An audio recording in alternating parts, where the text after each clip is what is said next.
Some people dip into a podcast once in a while. Then there's Grant Hood. He's listened to every single episode of the Cherrywood Podcast since the very beginning. From ghost stories to government cover-ups, psychic spies to pyramids, he's been with us through it all. So today's episode isn't just inspired by him, it's dedicated to him. Because not far from where Grant lives, on Queensland's Sunshine Coast, there's a jagged line of ancient peaks, stretching up from the earth like giant black teeth. To most people, they're just hills. But to those who really know this land, there's something else. These are the Glass House Mountains. And some say they're not mountains at all. They're watchers, guardians, transmitters, markers left behind by something not entirely human. This is the Cherrywood Conspiracy Files, and today we're not reaching into space. We're standing on Australian soil and asking, who put these here, and why are they still watching us? I'm just a random guy, not a historian, not a geologist, and definitely not an expert on Aboriginal Dreamtime stories. But sometimes, when you follow the weirdness long enough, it leads you right to the truth. In Queensland, it's loaded with weirdness. The Glass House Mountains are said to be over 25 million years old. Volcanic remnants, what geologists call plugs, where ancient volcanoes once stood before the softer earth around them eroded away. They're beautiful, sharp, towering, and strangely, deliberate. Because the local Aboriginal people, the Gooby, have always said these peaks aren't just leftovers from geological time. They're alive. Each one has a name, a personality, and a place in the dreaming, the sacred storytelling system that holds Aboriginal culture together. Mount Tibrogargan, Mount Birwa, Mount Nungun. They're not just shapes on a map. They're ancestors. And they've been watching the land for longer than memory. Now that might sound poetic, but what if it's not just mythology? What if those ancient stories were never meant as metaphor? What if the Gooby were describing something they saw? Because there are legends buried in these hills that go beyond spirit and story. Some speak of visitors from the sky, bright beings that descended, taught, and left. Not gods, not angels, something else. Tall, glowing, silent. They communicated without sound. They moved without walking. And they came from above. There are accounts, passed down through song lines and story time, that describe these sky people leaving behind messages in the land and shaping the mountains as markers, as beacons, as geometry. Because if you start connecting the peaks of the Glass House Mountains, patterns begin to emerge. Lines, angles, astronomical alignments that point toward constellations like Orion and the Pleiades, just like you find at the pyramids of Egypt and the stone structures of South America. Coincidence? Or a universal signature? And then there are the modern reports. Stories passed around campfires, in pubs and across online forums. People hiking near the base of Mount Tibrogargan who suddenly feel dizzy, electronics that stop working, compasses that spin, drones that drop out of the sky. One camper claimed he pitched a tent near Mount Nungun and woke up 3 kilometers away with no idea how he got there. No injuries, just a spiraling burn in the grass and a dog that refused to go near the area again. And what about the light? Locals have reported seeing orbs, white, blue, orange, hovering near the peaks at night. Some move slowly, others shoot into the sky at impossible speeds. There are no flight paths there, no towers, and no explanation. It's not just hikers either. A retired truck driver said he pulled over one night just outside Birwa to sleep in his cab. He woke up at 3:14 a.m. He remembers the exact time because of a sound he described as metal humming through rock. Outside his window, nothing. Just the silhouette of the mountains. Then the cab lights turned on.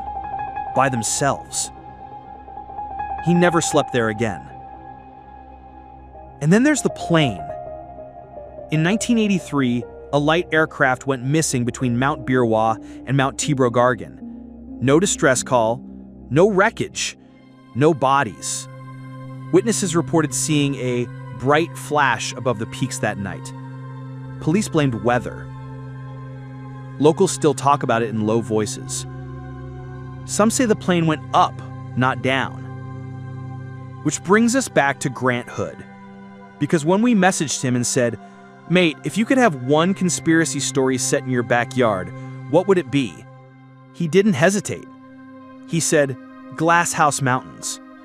There's something going on there. Always has been. And maybe he's right. Because these formations don't feel natural. They feel placed, arranged, designed. And if they are designed, who were they meant for? People? Visitors? Or something that's still out there? Still watching? From the land? From the sky? Or from deep, deep below? Maybe these mountains weren't meant to be climbed. Maybe they were meant to be seen from above. Because if you look at satellite images of the Glass House Mountains, something strange starts to emerge. Not just their shapes, but their positioning. They don't sit randomly like scattered rocks. They form patterns, geometric, intentional. Some researchers say they match up with constellations. Others say they sit on ancient ley lines, invisible energy routes that connect sacred sites across the world, from Stonehenge to the Great Pyramid. To Queensland? Now you might laugh. Energy lines? Sounds like hippie nonsense. But here's the twist. NASA and the US military have conducted real research into electromagnetic hotspots on Earth. They've mapped zones where energy flows differently. And guess what? One of those zones sits right over southeastern Queensland. Some believe the Glass House Mountains weren't placed to honor the land.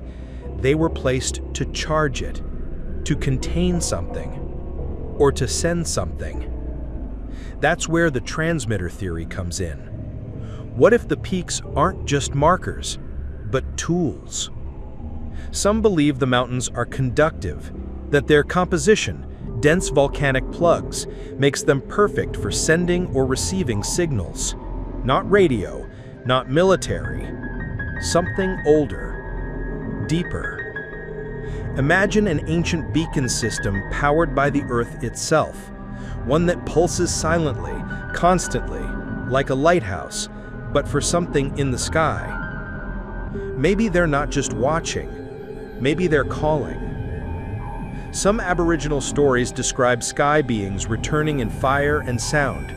They don't say when, only that they will. And when they do, the mountains will answer.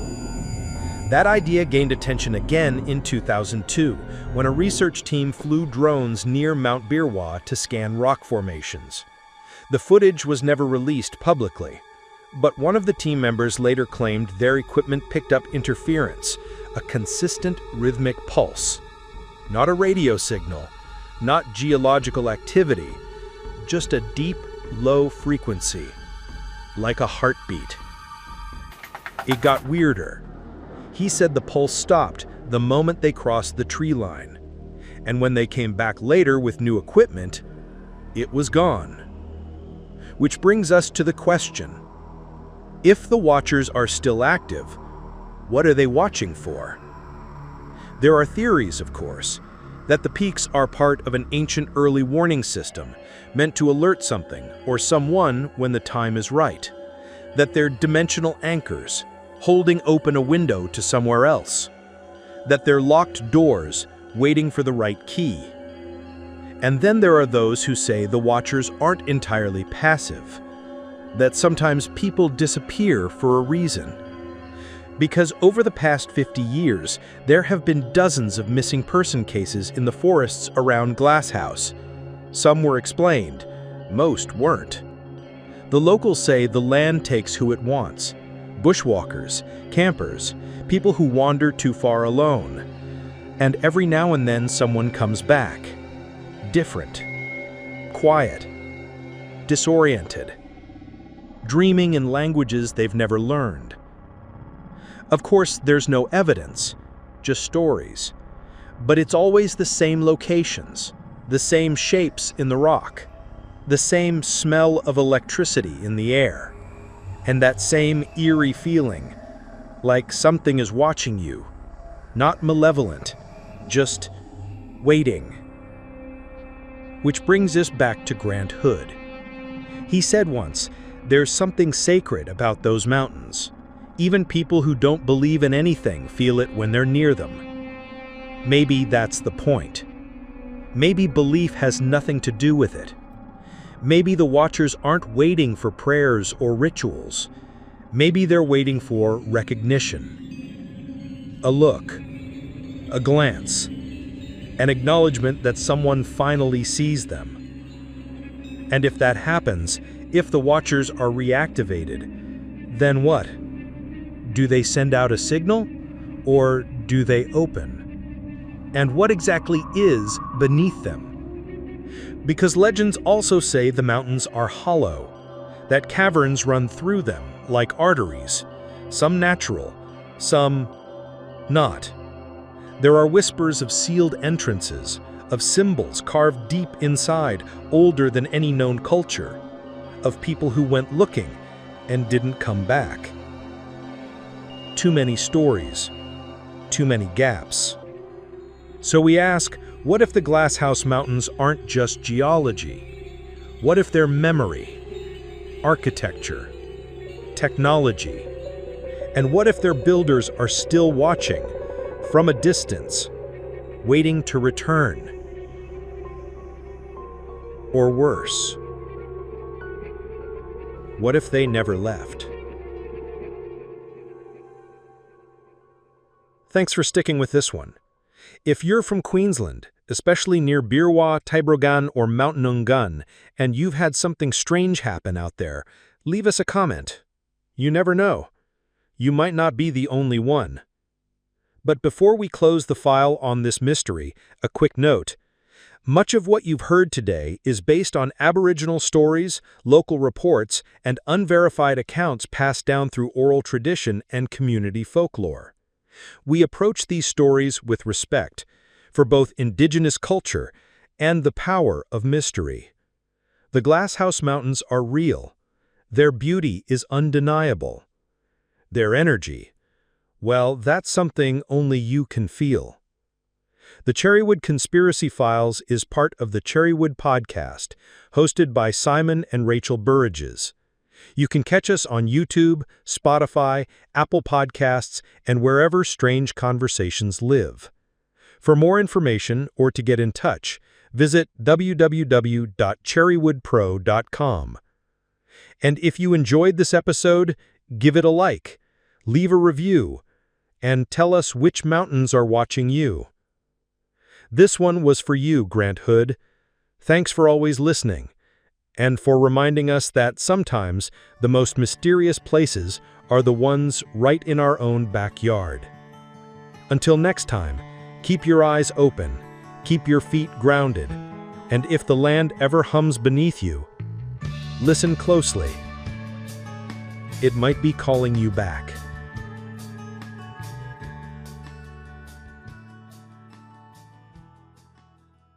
Club Awesome, for autistic children and their families, a place where everyone belongs and fun knows no age limit. Today's sponsors are Dimedici Associates, Chartered Structural and Civil Engineers. Based in the UK with a worldwide reach. Visit their website on dimediciassociates.com. Right at Home Medway, providers of safe and trusted quality care for adults in the comfort of their own home. Whether you need companionship, medication assistance, personal care, living care or more, we've got you covered. Visit rightathome.co.uk/Medway or call them on 01634 979 000. Are you looking for a cleaning or facilities management? Clearwater Kent is your trusted local expert. From roofs and driveway cleaning to fully facilitated management, they're a fully licensed, award-winning business that you can count on. Visit clearwaterkent.co.uk or call 01634 681 885. Need stunning video or photography for your big day or even your business? Cherrywood Production delivers award-winning results with a personal touch. From weddings to promotional content, we turn your vision into reality. Visit cherrywoodpro.com today. Your memories, our passion. Put your business in front of 30,000 new customers with the Hindsight Directory. This A5 full-colour magazine is delivered by Royal Mail to Maidstone, Gravesend, Medway and Bromley, with more areas to come. Visit hindsightdirectory.co.uk.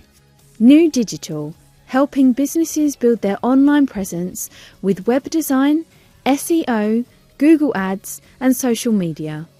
Get 10% off when you quote Cherrywood today. Visit their website at nudigitalera.co.uk.